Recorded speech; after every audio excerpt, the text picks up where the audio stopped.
Joining us now, a beautiful man. Sheil Kapadia of The Ringer joins us every Thursday at 3. What's up, Sheil? Like, I have Googled that hat you're wearing, the Randall. Oh, back yes. scrambling. Yeah. To no success. So I'm very jealous that you've got that hat right now. Yeah, I'm wearing an I'm back scrambling Eagles hat, the Randall hat. It was a Mitchell & Ness put it up for sale 6 months ago, and it was on sale for like a day. And I ended up getting it. So they put them up every once in a while. So if I see it, I'll let you know. Yeah, it's Thank a good you. hat. Appreciate that. Yeah, of course. Sheil, Or you can just get it and Sheil could pay you for it. that is, well, I don't know. Or you could just gift it to me. Right, that's the other thing. Right. Unbelievable. Look, the economy's tough everywhere, Sheil. I'll send you the link. So, Sheil, I want to open up the conversation with you with the question that we asked earlier in the show, and asked a similar question about the Chiefs game, and I got a similar answer that I'm getting now. But after the struggles of offense, I decided to ask it again. What would you feel better about on Sunday? The Eagles go in, win the game in the exact same way they beat the Rams. Offense looks the same, defense looks the same. Or you go in, they lose the game, but the offense looks fully functional. Saquon looks great. They're running the ball great. They're throwing the ball all over the place. What would make you feel better about the Eagles this season if I gave you those two options? I think it's still a win because it's a long season. You want the 1 seed. You're looking ahead, home field. Little things can make the difference down the road. So I think if any way you can win games early in the season, and coaches have talked about this in recent years, where it's like September, we just want to stack some wins. We're not a finished product yet. We'll figure things out as we go. So I think it's still probably going to be that, because we both know that if the offense looks great and they lose, we're just going to turn our attention to, hey, the defense got carved up by Matthew Stafford and Devontae Adams and Puka Nacua next week. So I think it's still winning the same way they won last week. Okay. Oh, yeah. And to be clear, if they get carved up, I'm just going to yell about that next week. Come on, man. So could you, before I ask you the question on it, I would like you to present what you mentioned. And I know you mentioned this on your podcast as well, about the tendencies the Eagles had over the first two games when they were in pistol, when they were under center, and when they were in 12 personnel, when there are two tight ends on the field, and what the Eagles did. Could you repeat that for everyone? Because I have a question further for you on that. Yeah, it's like over 90% run rate out of all those things. And the big thing is a lot of teams, they go with the two tight ends and they say, hey, we're going to make it look like we're coming out and pounding the football. And then you run play action off that and you hit on some explosive plays. So it's just some tendency stuff that's at one extreme. You can have some extreme. There's no doubt about it. But when you try like one play of passing the football out of pistol on the first play of the game, and then you don't see it again the rest of the time. Those types of things, I know Kevin Patullo talked about it this week. You want to break some of those tendencies in future weeks. So when I heard you and Sean Syed talking about it on your podcast, and then when people consume that content, they seem to place that on Patullo. That Patullo is not disguising these things enough. But what I was led to believe over last year is that when Jalen Hurts steps to the line, he has a number of plays he can call based on what he sees from the defense. So if Jalen is going to the line and has these options, isn't it as much on him deciding to run the ball in that situation than the Eagles, than Kevin Patullo telling him to run the ball in that situation? I actually don't know exactly how they're doing that. Is that an every snap thing? Is that a game plan thing? Is that it depends on the situation? Hey, we'll give you two plays and you pick one. So I don't know the full answer to that. I do think the Patullo stuff, I feel like you can kind of feel it. It's just like if they struggle a little bit more, he's going to become a punching bag here. And to me, and Spike, I think you agree based on what I've seen and heard from you. It's just like he's not the constant here. Like they've shuffled in and out different offensive coordinators, and so just the way they want to play, like Nick Sirianni knows Jalen Hurts' preferences at this point. Jalen Hurts knows Nick Sirianni's preferences at this point, how they want to play, what they want the style to be, what they want to prioritize, which I think is avoiding turnover, specifically when you're going up against a formidable opponent. So, to answer your question, I don't know the answer to that. I don't know exactly how they're doing that this year with Jalen Hurts. But, yeah, I would imagine there is at least some of that. Sheil, now this is you and I, brother. It's just you and Ike. Yeah. Okay. No one's You know, I listening. respect your football mind. That's why I'm coming to you with this. Is there any light at the end of the tunnel with this passing game? Are you seeing anything there where it says, man, I see what they're trying to do, and man, if they just blocked here, or if Jalen makes the throw, or if such and such makes the catch, then the passing game is going to sort of open the floodgates. My problem with the passing game after 2 weeks is that I'm not seeing where the growth is there. That's my only thing. It's almost like we are resigned to this let's be conservative and don't turn the ball over. You do that when you feel like if you give the offense more responsibility, i.e. the quarterback, then he's going to turn it over. It almost feels like, not you, but it almost feels like we're walking on eggshells with this thing about the offense and being conservative. And to me, it sends off indicators that we don't trust the quarterback enough. That's what it sends off to me. Now, I'm a Jalen guy. I know you are as well. But this idea, we don't do this. The league doesn't do this with quarterbacks that we consider the top quarterbacks in the league. They don't call offenses like this. So I'm just wondering, is there something there that we can hang our hat on as, man, I'm seeing what they're trying to do, and there's a little bit of light at the end of the tunnel. Yeah, forget, offenses with elite quarterback. No offense really has called games like the way the Eagles have called these two games, where you're taking almost no shots downfield. They have 2 completions of 20-plus yards. I do think the light at the end of the tunnel is very easy for me, and I think it's a reason why people are frustrated right now, and that's that we watched the NFC Championship game last year.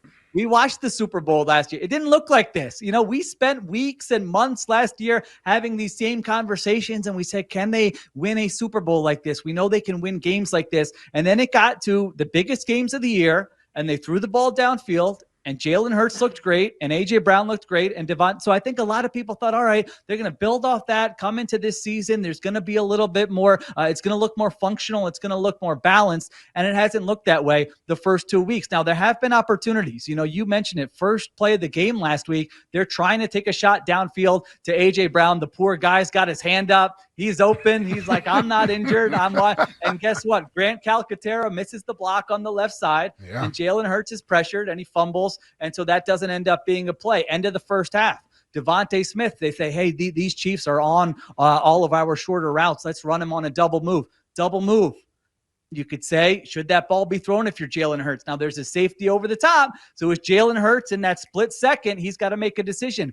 Is the risk versus the reward? And he said, I don't want to throw that right now. I'm going to scramble to my left and throw it to A.J. Brown. So there are little things like that you say, all right, if they get in a game where they feel like, no, we've got to take some more risks, or we're not going to be as conservative, that they can make those plays. Sheil Kapadia of The Ringer joining us. Sheil, jump over to defense real quick. I know you're a giant Vic Fangio guy. We all are.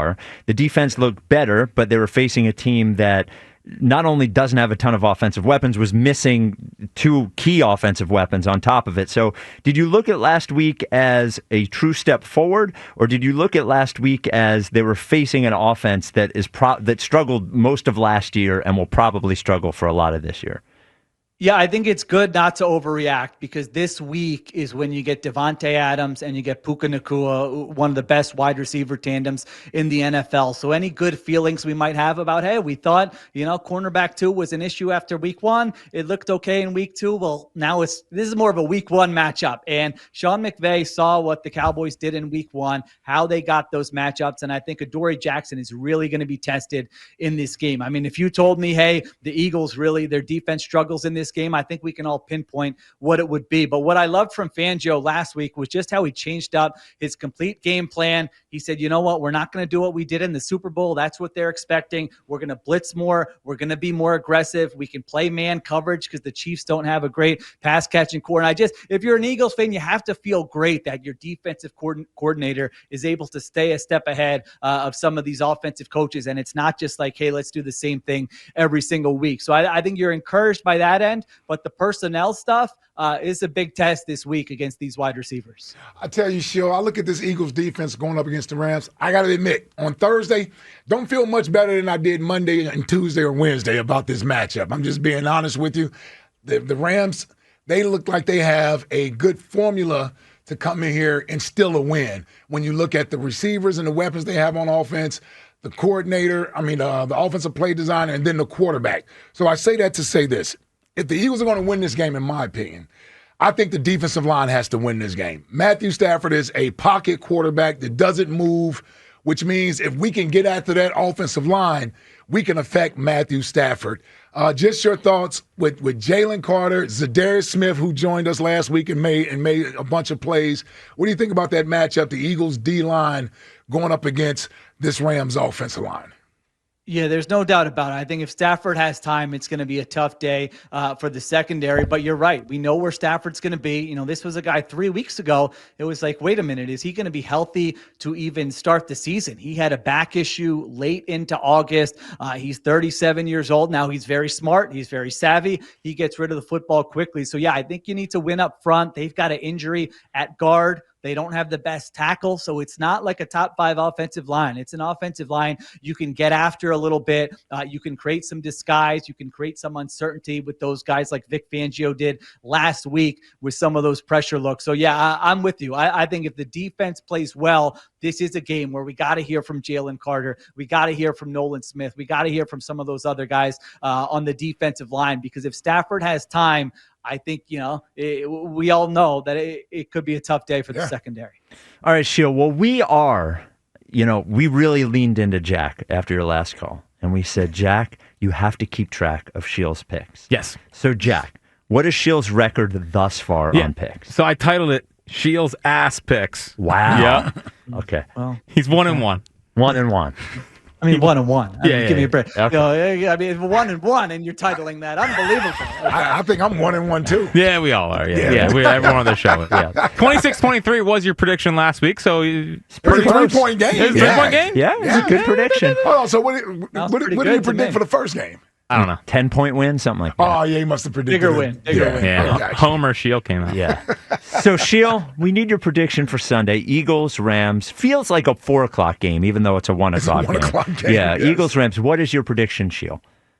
I think you're getting a big Saquon Barkley game here. I think they're going to be able to run the football on the Rams. I think the defense, like we just talked about, there are going to be some ups and downs. I'm not convinced that the passing game is going to look great. I think we get a close game in the fourth quarter. Rams are up 23-21. The Eagles put together one last drive. Jake Elliott field goal for the win, 24-23. So Eagles get the win, improve to 3-0. But guess what?